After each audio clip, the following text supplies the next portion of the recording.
ಶಿಲ್ಘಟ್ಟ town police station limits ಅಲ್ಲಿ 14th ಜನವರಿ 2026ಗೆ ಒಂದು FIR register ಆಗಿತ್ತು ಈವ್ನಿಂಗ್ ಟೈಮಲ್ಲಿ.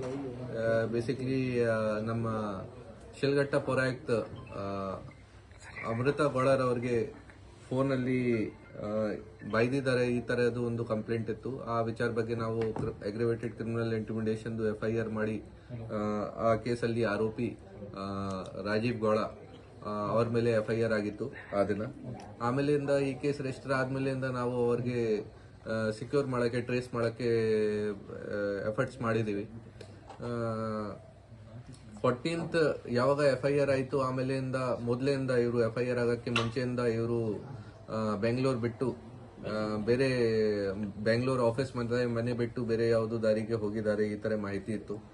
ನಮ್ಮ ಟೀಮ್ ವಗೇರಾ ಎಲ್ಲ ಇವರದು ಬೆಂಗಳೂರಲ್ಲಿ ಯಾವ ಯಾವ ಪ್ಲೇಸಸ್ ಇತ್ತು, ಆಫೀಸ್ ಮತ್ತೆ ಮನೆ ವಗೇರಾ ಅದು ಎಲ್ಲ ಹುಡುಕಿ ಸರ್ಚ್ ಮಾಡಿ ಆಮೇಲೆ ಬೇರೆ ಜಾಗ ಯಾವುದು ಹೊರಗಡೆ ಹೋಗಿದ್ದಾರೆ ಈ ತರ ನಮಗೆ ಮಾಹಿತಿ ಬಂದಿತ್ತು. ಆಮೇಲೆ ನಾವು ಸೆಪರೇಟ್ ಟೀಮ್ಸ್ ಮಾಡಿ ಈ ಆರೋಪಿಗೆ ಟ್ರೇಸ್ ಮಾಡಬೇಕು, ಸೆಕ್ಯೂರ್ ಮಾಡಬೇಕು, ಆ ವಿಚಾರ ಬಗ್ಗೆ ನಾವು ಪ್ರಯತ್ನ ಮಾಡಿದ್ದೀವಿ. ಸೊ ಲಾಸ್ಟ್ 10-12 ಡೇಸ್ ಇಂದ ಇದು ನಡ್ತಾ ಇತ್ತು. ಆಮೇಲೆ ನಮಗೆ ನಿನ್ನೆ ಆರೋಪಿ ರಾಜೀವ್ ಗೌಳ ಅವರು ಕೇರಳ ಮಲ್ಲಪುರಂ ಡಿಸ್ಟ್ರಿಕ್ಟ್ ಅಲ್ಲಿ ಒಂದು ಹೋಟೆಲ್ ಹತ್ರ ಸಿಕ್ಕಿದ್ದಾರೆ. ಅವರ ಜೊತೆಗೆ ಇನ್ನೊಬ್ರು ಪರ್ಸನ್ಸ್ ಇತ್ತು, ಅವರು ಕೂಡ ಅವರಿಗೆ ಸ್ವಲ್ಪ ಹೆಲ್ಪ್ ವಗೇರಾ ಮಾಡಿದ್ದಾರೆ, ಶೆಲ್ಟರ್ ವಗೇರಾ ಕೊಟ್ಟಿದ್ದಾರೆ.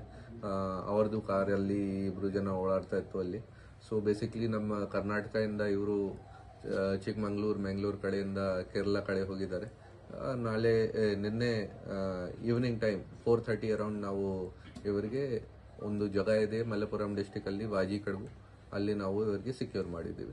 ಆಮೇಲೆ ಕೋರ್ಟ್ಗೆ ಪ್ರೊಡ್ಯೂಸ್ ಮಾಡಿಕೊಂಡು ಆಮೇಲೆ ಮುಂದೆ ಇನ್ವೆಸ್ಟಿಗೇಷನ್ ಮಾಡ್ತೀವಿ.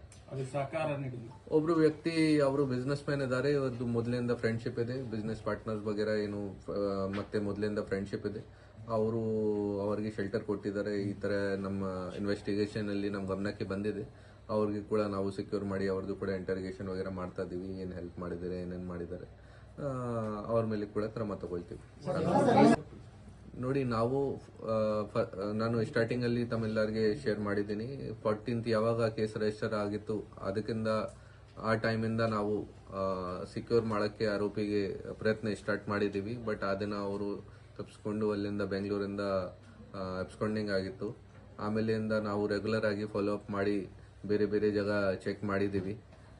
ಮತ್ತೆ ನಮ್ಮ ಸೈಡಿಂದ ಎಲ್ಲ 100% ಪ್ರಯತ್ನ ಮಾಡಿದ್ದೀವಿ ನಾವು. ಆಮೇಲೆ ಕೂಡ 10-12 ಡೇಸ್ ಆಯಿತು. ಬಟ್ ನಮಗೆ ಕಾನೂನು ಪ್ರಕಾರ ಏನು ಮಾಡಬೇಕಿತ್ತು ಅದು ನಾವು ಆಲ್ರೆಡಿ ನಮ್ಮ ಟೀಮ್ ಒಳ್ಳೆ ಕೆಲಸ ಮಾಡಿ ಎಲ್ಲ ಬೇರೆ ಬೇರೆ ಜಾಗ ಚೆಕ್ ಮಾಡಿ ಸರ್ಚ್ ಮಾಡಿ ಈಗ ನಿನ್ನೆ ಅರೆಸ್ಟ್ ಮಾಡಿದ್ದಾರೆ ಅವ್ರಿಗೆ.